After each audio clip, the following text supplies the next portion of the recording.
Hi guys, welcome to Kawayanan Park here at Typhoon Quirino.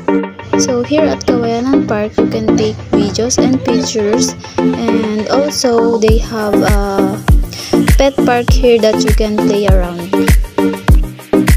So meron ding pasyalan sa taas na pwede kang umakyat dun para makapag-picture at makikita kang magagandang view na pwede mong background para mag-take ng picture or videos. Next, dito naman po tayo sa JL Farm. JLT Farm is known as agritourism farm or tourist spots that you can visit here at Maria Clara, Typhoon Quirino.